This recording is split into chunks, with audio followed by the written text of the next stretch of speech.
Welcome to the Japn podcast. My name is Isaac Kamens. This is a bi-weekly podcast where my friend Jess O'Brien and I discuss internal martial arts, Qigong, and meditation. In this episode, we continue our discussion of Sudong Chen. We pick up with Su in Japan, and he talks about the differences between training in Japan, sort of with the sport mentality versus Taiwan and the more traditional martial arts.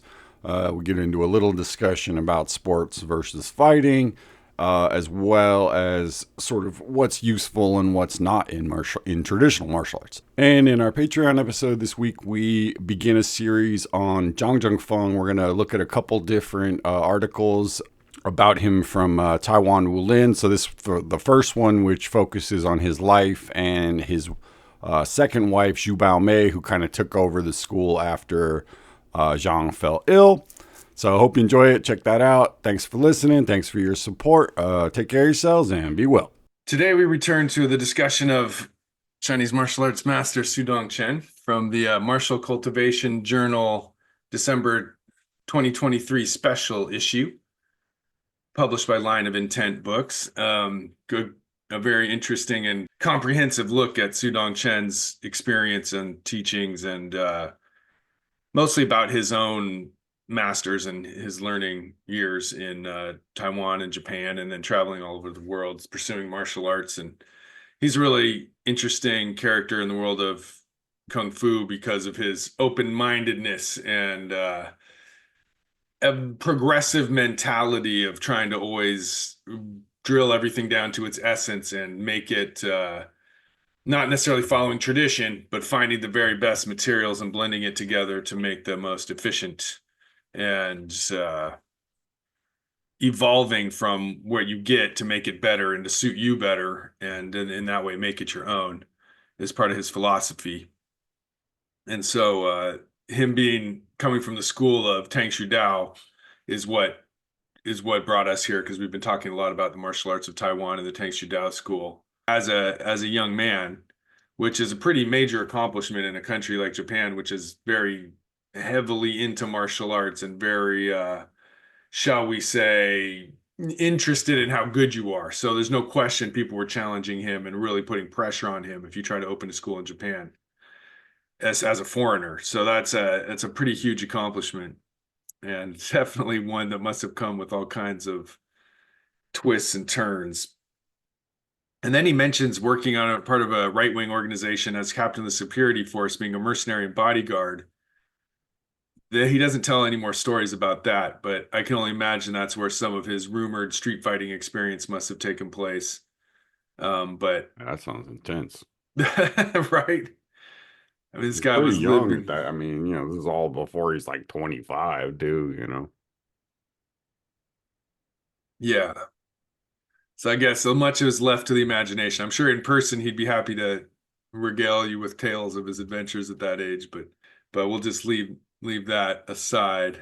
I wanted to pull something from this time period from the book we've been reading, Hung Zihan's Blurred Boundaries, that was just published last year, from the son of Hung Yishang, who we've been reading a lot of stories from there. He has a paragraph here where he mentions Sudong Chen opening the school in Japan. He says that Hung Yishang brought his eldest son and two disciples to Tokyo, including Sudong Chen, one of those disciples, to cut the ribbon on the opening ceremony of the Yizong Tangshudao Budokan Kobukan. So that's the school that Master Hong is opening in Japan, who Sudong Chen is going to be leading. In addition to the official public ceremony and martial arts performances to the media that day, Hung Yishang clearly assigned Sudong Chen to be responsible and promote this gym in the role of chief instructor. The establishment of this Kobukan, the land and the buildings, were entirely sponsored by local entrepreneurs and foundations, but was under the authority and reputation of the main Taiwan school. It was another milestone of internationalization for the Tang Shu Dao system created by Hung Yishang. However, it is a pity that the coaches selected to pass it on were weak.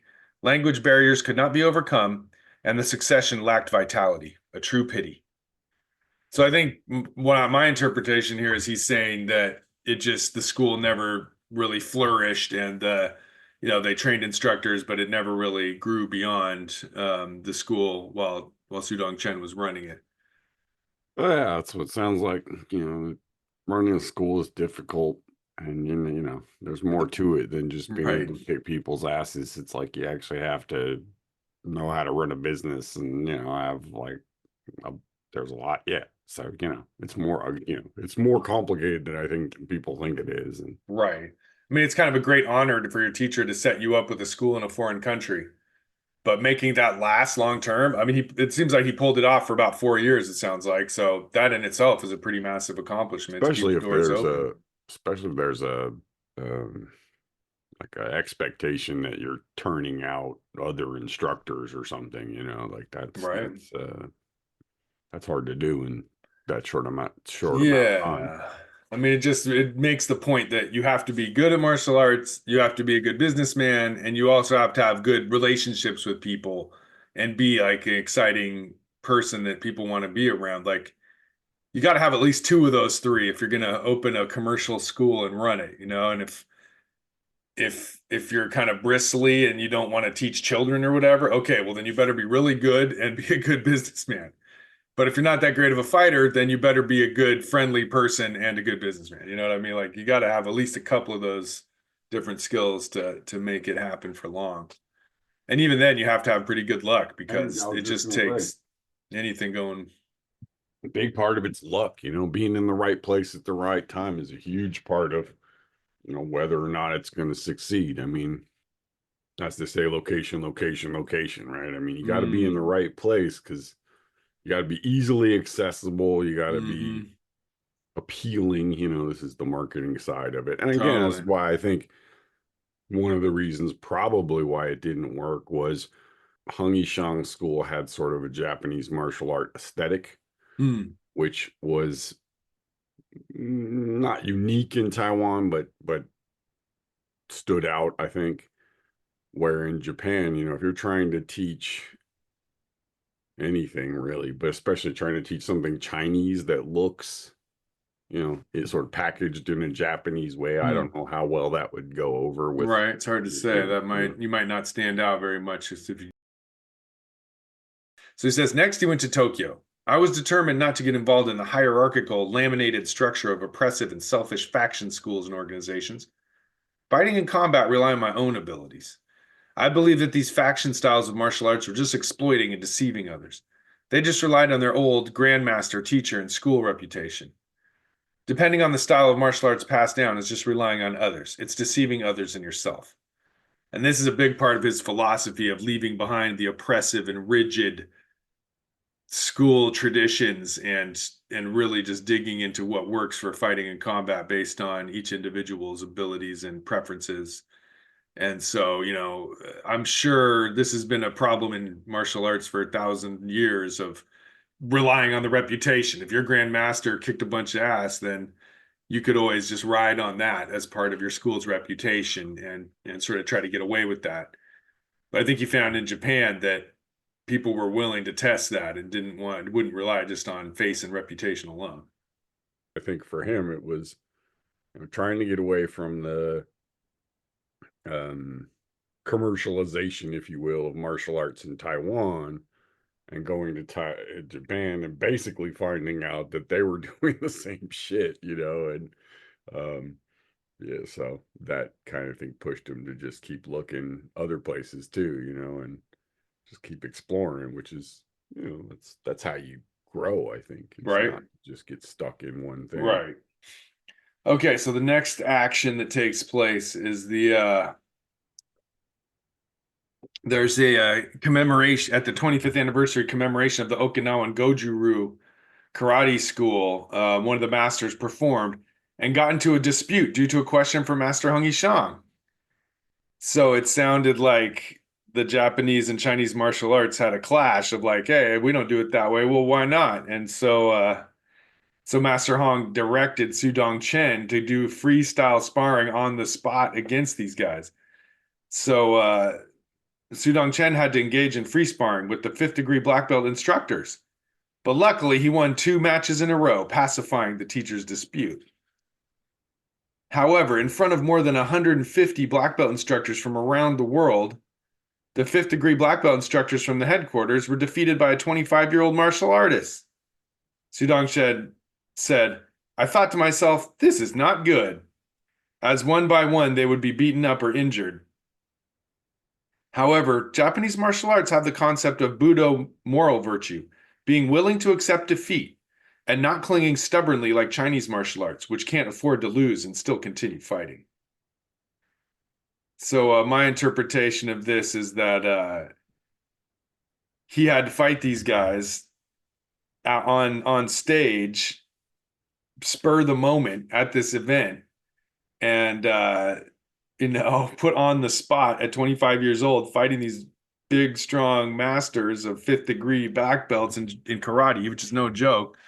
And he got the wins, but then he looked out at a crowd of 150 black belt dudes. Like, it seems kind of impressed that the Japanese martial artists were willing to take the loss and be like, okay, wow, we got defeated. How can we learn from this? Rather than, he said, the Chinese would be like, any loss of face like that would cause them to freak out, and not take it very well. So Yeah, well, that's what I was saying earlier. Is I think they have a bit more of that, like, it's built into the culture that losing is part of how you um that's how you find people who are better than you, right? Where if there's always this thing of just giving up or giving in or letting the teacher off the hook at the last second because you don't want to embarrass them or whatever, that you don't really get to find out what's real and what's just um people going along with it, right? yeah. Okay, so to continue where we left off. So Zudong Chen says the next day, the director of the event called out, um, Junsu, which I guess is his nickname in Japan, come forward. I thought to myself, I better stand up straight. The director took out a red envelope to reward me. And I was surprised and didn't know how to respond, so I loudly said, I dare not accept the reward. The director said, if I tell you to take it, then take it.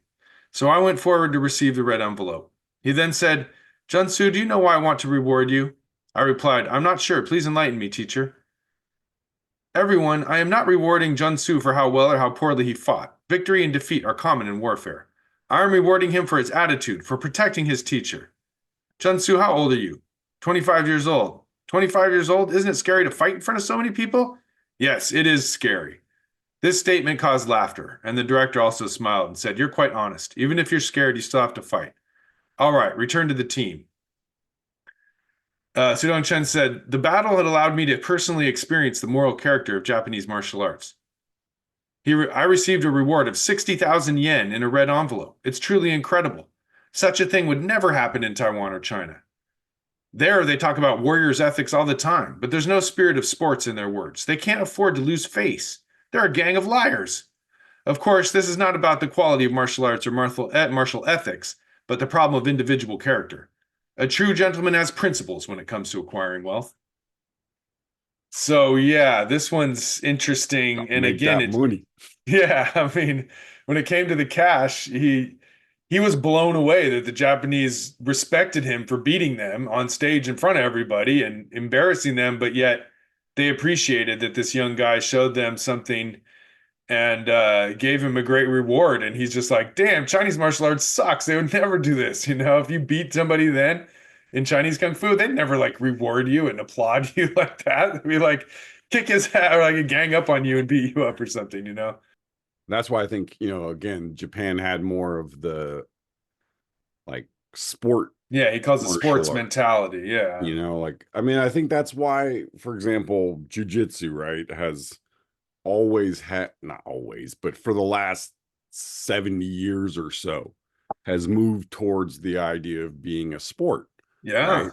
I mean, Because not, that's how not to if you say that fight it's over not and also, over, you can grow from that, right? yeah, it's not to say it's not also, an effective street fighting martial art or whatever, but it's that they understood, I think, that if you want your art to spread, the best way to do it is through sports. Totally. You want and if you want to make money, the best way to do it is through sports. Right. I mean, I think there's advantages to both approaches, but I think there's the sports approach. Like if your technique doesn't work, it gets discarded and you take on the ones that do work. And then, but I think they also run across something that traditional arts have discovered, which is that the stuff you threw out eventually ends up being the innovation that defeats the stuff that's currently winning. So I don't know, like if knee locks are out of fashion, then somebody brings them back and starts winning with it. So then everyone starts using it. And then something else gets thrown, so it all sort of circles around itself in the long run, which is how you end up with traditional martial arts over hundreds of years of testing. You settle on some stuff, but then it can get stagnant, is the danger there. So I think both have Well, their yeah, approaches. and I think this is why things like Rosho, it's got an element of sport to it, but the it's cooperative, but there's also a piece about testing yourself. One of the differences between a sport and a martial, and a fight, right, is a sport starts from, ding, right? You have a an official, okay, the fight has started, right? So both guys know, okay, the fight started, right? And generally you also have a referee, which is creates a whole different thing too. But you don't have that element of being surprised in the same way because it's not, you're just talking to someone in a bar and all of a sudden they clock you. And so I think that kind of, again, it makes it more, it levels the playing field so that you can really find out who's better at the sport, right? And that makes it easier to bet on, right? Because it's not really, I think when it comes down to it, sports are mostly about making money and not really about, you know, any sort of moral thing or you know, trying to advance the world of martial arts or anything like that. I mean, that may be a side effect of it, but the primary reason people created sport martial arts was because they realized, oh, people will pay to watch this, and this goes back to the Greeks. They understood that, like, human beings like to watch other human beings bash on each other. And so, if and martial arts just makes it more interesting to watch, I think. And there's the other aspect of it too, of the you can fight another day. So that's, I think, what Sue is pointing out here, that like if you enter into it with that sport mentality of if I lose to someone better, that'll make me better, therefore I'll be better next time. And Yeah, you don't have to take on this whole I'm fighting for the honor of my school and I can't afford to lose, which right. might stunt your growth if taken to an extreme. Well, you'd be afraid to do it, right? I mean, Right, which leads you to the Aikido syndrome where you can't ever engage in anything because you can't ever afford to lose because you've right. never tested it ever. So, Yeah, that I can slow mean, you I guess down. you could go to the other extreme, which is, you don't want to have it be where every time you do it, it's life and death either, Right. because, No, that wouldn't be that too healthy. kind of fuck you up mentally, That's some probably. serious like samurai old school of sword Yeah, fighting of like, right. oh, if I So, I lose, mean, I'm dead. again, I mean, this is another little plug for Rosho in the sense that, I mean, any kind of wrestling really, like, but, I mean, even take like, college wrestling, right? They start from a position, right? They have a set like judo or whatever.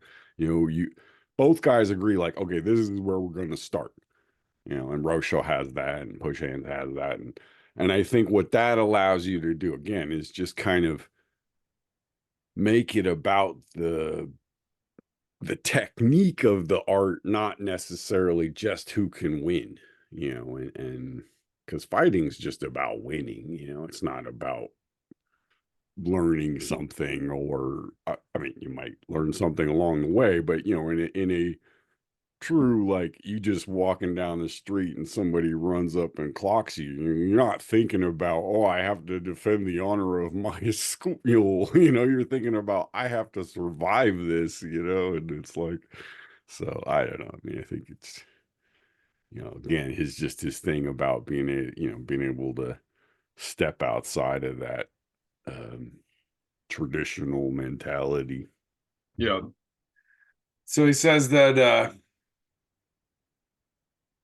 Um, Because hold on, because this is like 30, 40 years ago, right? So this is way before anybody had this idea. Because I think now we talk about these things and it sounds normal, right? But like it wasn't normal back then to break these kind of norms.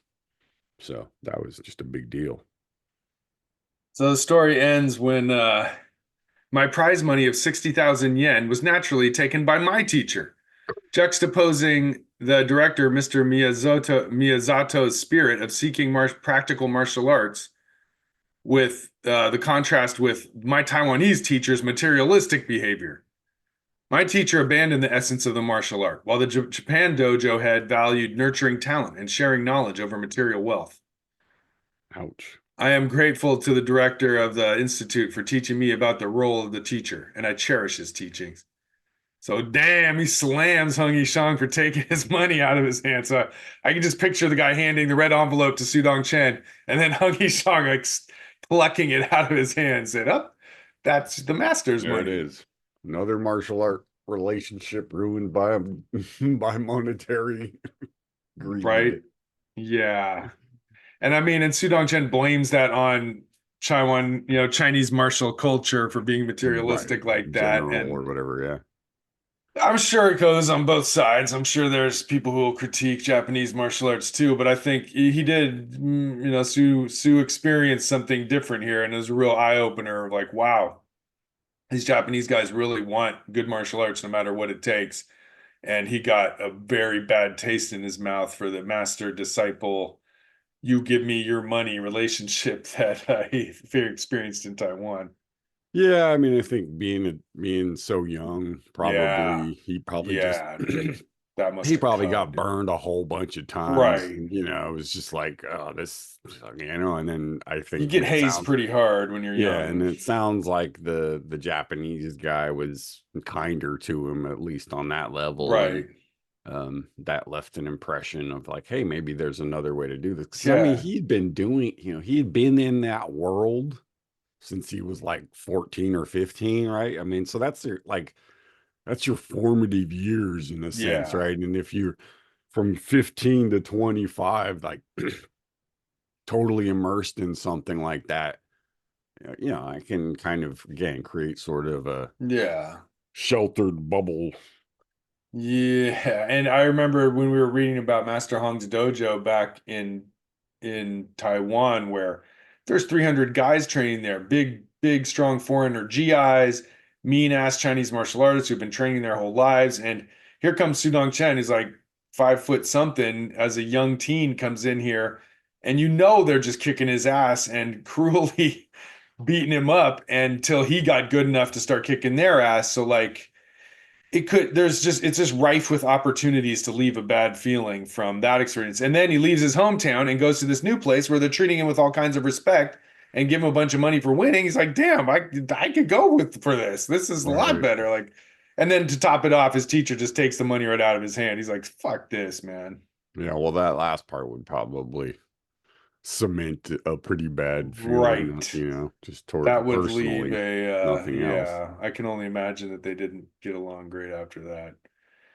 So he says, in Japan and in the West, I encountered nearly 100 other karate disciplines, such as Goju-Ryu, Shotokan, Kyokushin, and so on, and I have engaged them all in combat.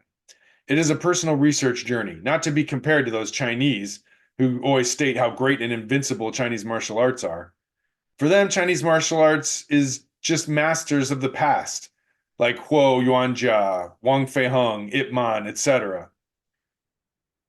For me, I'm of the Pingpu Taiwanese plains and Yamato ethnicity, and I do not get myself involved with that kind of stuff. So I think so. What he's saying Yeah, there is, I'm not actually Chinese. I'm a native Taiwanese, and Yamamoto is Japanese. So like, right. I'm half Taiwanese, half Japanese. I'm not even Chinese. So screw them and their uptight mentality towards worshiping the past Right. masters. Well, and again, this is where I think, the guy probably got mistreated for Yeah, lots of reasons, but hell one of yeah, them sounds like it was just because he racism. wasn't, it was racism essentially. And Totally, man. um, Because I think Taiwanese and native ethnicities were not well respected among the newcomer Chinese from 1949. At that time, it was a very harsh environment for Taiwanese people. So I can only imagine that. And I know Yeah, Hung Yishang I himself mean, suffered from that kind of criticism. So, sure. Yeah, I mean, I think it's and to be half Japanese after World War II was probably not right. I was just gonna say that easy to be. hard to fit in anywhere, really, right? Right? Like Because I it's mean, just how did you fit in Japan either? They're looking right. at you as half Taiwanese. They figure you're Chinese, so like, Right. So the Japanese ugh. are, don't want you. The Taiwanese look down on you. The Chinese are like, no, thank you. And so, yeah, I mean, I totally get the feeling of trying to find a home, and trying to find a place where you're treated with respect. Yeah. Mm,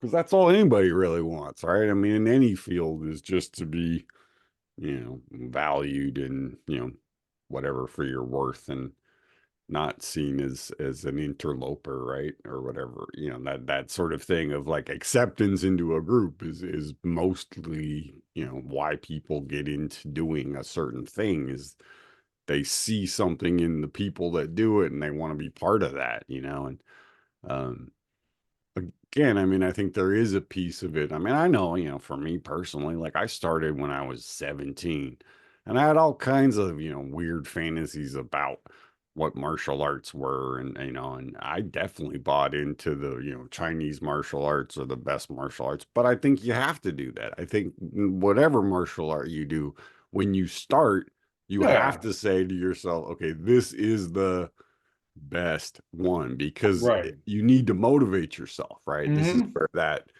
the if you're sitting there going, oh man, this sucks. I shouldn't, Right. like Well, then that's don't not, do it. yeah, But that was like the arrogance of youth that he said, right. look, if you're not a hot-headed idiot when you're young, That's that yeah, why bother? and I think that's kind of what he was saying is like they made me do things Yeah. that weren't practical. Yeah. And I was forced to do a lot of things that were just traditional, but when it really came down to it, they weren't practical, and I can see where that. Well, he writes a little bit more about that here and says traditional martial arts that do not involve kicking, punching, throwing, or grappling in freestyle are just forms of folk craft and tradition. Whereas combat sports without a defensive system to train for self-defense, those are just forms of aggressive violence. So like he said, if you don't spar and you just do sort of martial arts forms and stuff, that's just a folk dancing basically. But combat sports that don't train you for real street violence and stuff like that, well, those are just aggressive violence where the big beats up the small basically. So I Mhm. think he's critiquing both sides there. And he says to him, martial arts involves the application of techniques in both offensive and defensive aspects, including the use of punches, kicks, and weapons. So to him, it's all about absolute usage in life or death. And neither folk dancing nor combat sports can give you that completely. You need to combine all that stuff basically and create your own system that works for you is kind of his philosophy. Yeah, I mean, this is where all sort of Steel Frank's thing about there's fighting arts, martial arts, and sport fighting, right? That combat fighting is different from sport fighting is different from martial arts, right? Martial arts is this sort of all-encompassing thing where you're trying to learn the cultural bit, the historical bit, the martial application, the health app, you're just going for the whole package, right? Mm-hmm. When you're talking about fighting either for combat or for sports, you've narrowed your focus down to something that's pretty specific, right? I mean, you have a very set goal of, okay, I'm doing this for this purpose, right? So there's a lot of stuff you can throw out if that's your purpose, because a lot of stuff doesn't have anything to do with that, right? And that's where I think, um, again, just this idea of getting rid of a lot of the sort of the routines that don't really have an application, and Right. I 100% agree with them that that there's a lot of stuff that's very like it's cool, and it's like I'm glad somebody knows it so it doesn't disappear. But I also recognize that, for my purposes and for most people's purposes, it's not necessary, right? Hmm. To really benefit from these arts, you don't need to know every little piece about all of it. You just need to know the parts that will actually benefit you, right? And it again, I mean, so there's a trimming down when you decide, okay, this is the purpose, rather than I want to know the whole, thing. Yeah. All right. Well, that's enough for now, I think. All right. Hey, folks, thanks for listening. Just want to remind you to check out the Facebook page and the Instagram for images to go along with the episode. And don't forget to head over to the Patreon to hear the bonus episode to go along with this episode. We also have some interviews.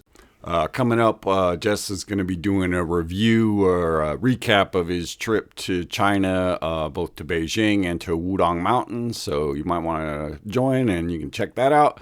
All right. Thanks for listening. Take care of yourselves and be well.